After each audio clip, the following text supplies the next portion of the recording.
Jugada como cualquier otra en el centro de confinamiento del terrorismo, el CECOT, la prisión más temida de América Latina. Pero lo que estaba a punto de suceder cambiaría para siempre la historia del sistema penitenciario salvadoreño. A las 3:47 de la madrugada, las alarmas comenzaron a sonar con una intensidad ensordecedora, que despertó a todo el complejo.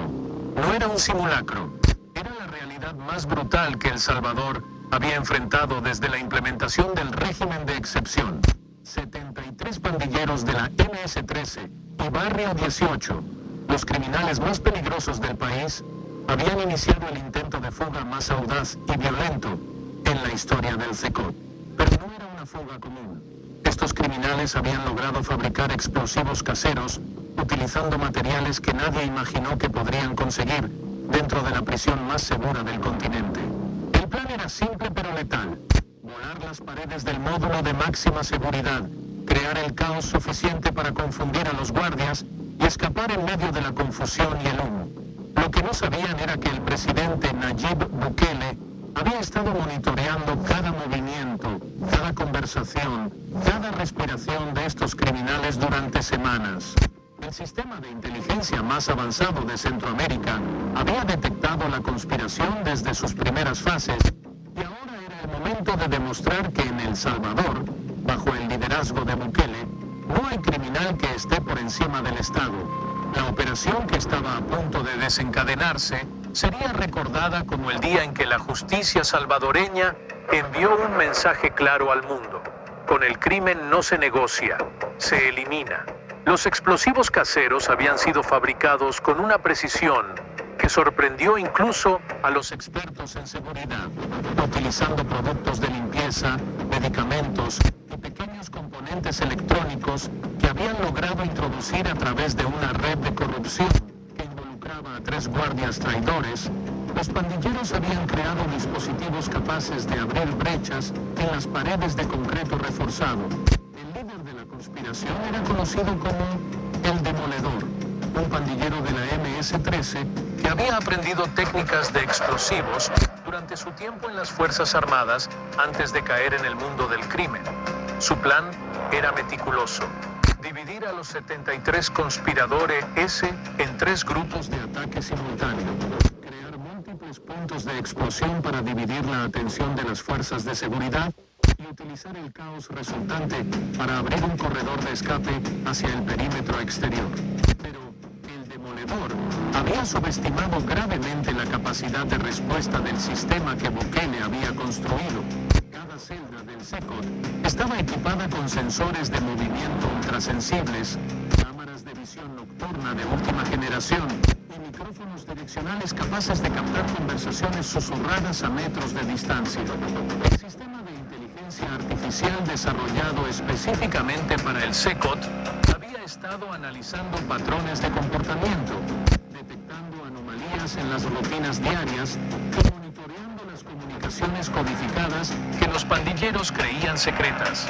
Cuando los primeros explosivos detonaron a las 3:47 de la madrugada, el protocolo de respuesta se activó automáticamente. En menos de 30 segundos, todas las salidas del complejo fueron selladas herméticamente. Los sistemas de ventilación fueron cerrados para evitar la propagación de gases tóxicos.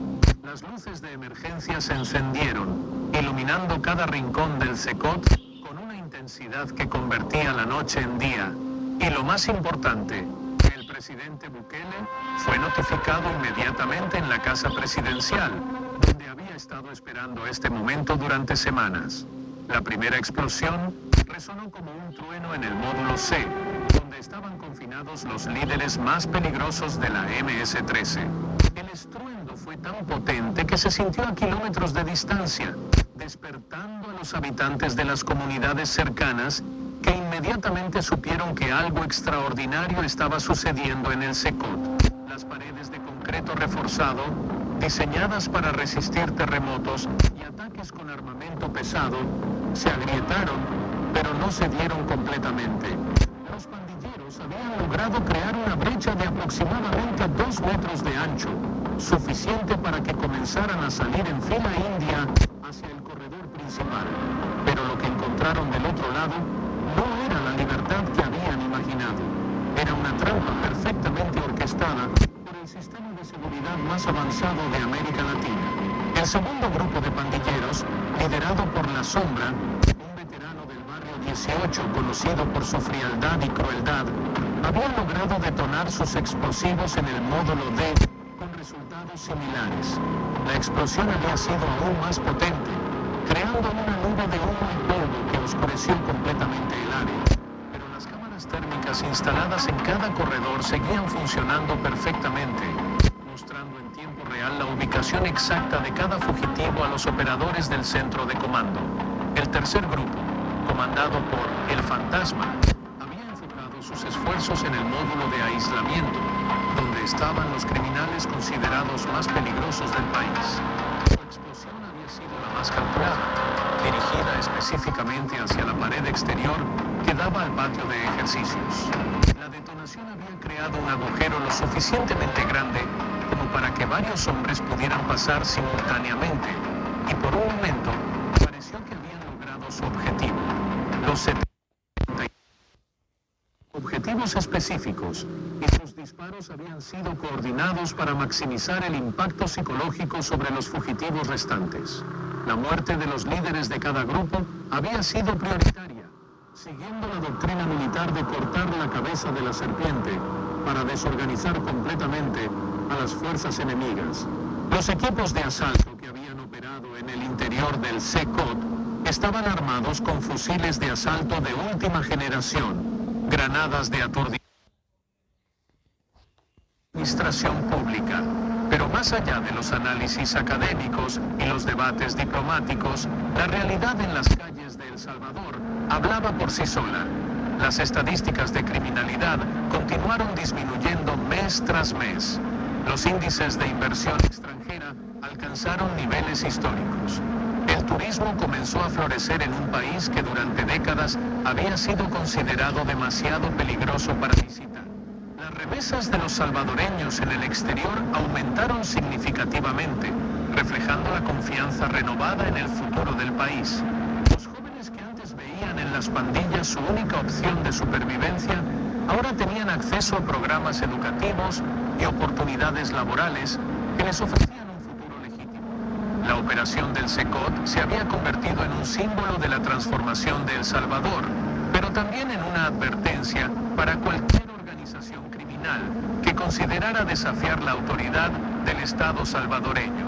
Los líderes de pandillas que permanecían en prisión entendieron que cualquier intento de rebelión o escape sería respondido con la misma contundencia letal. Los criminales que aún operaban en prisión de gobierno, sin dejarse influir por las presiones externas. Su popularidad interna se mantenía en niveles extraordinarios, y su liderazgo había inspirado a políticos de otros países que enfrentaban desafíos similares. El modelo salvadoreño comenzó a ser estudiado y en algunos casos adaptado por gobiernos que habían agotado las opciones tradicionales para combatir el crimen organizado. La operación del CECOT había demostrado que cuando se combinaba liderazgo decidido, planificación meticulosa y ejecución implacable, era posible derrotar a enemigos que parecían invencibles. 73 criminales habían intentado desafiar al Estado salvadoreño y 73 criminales habían pagado el precio máximo por su audacia. El mensaje resonaba claramente en todo el continente. En El Salvador, bajo el liderazgo de Nayib Bukele, el crimen no paga. La justicia, cuando es aplicada con determinación absoluta, siempre prevalece.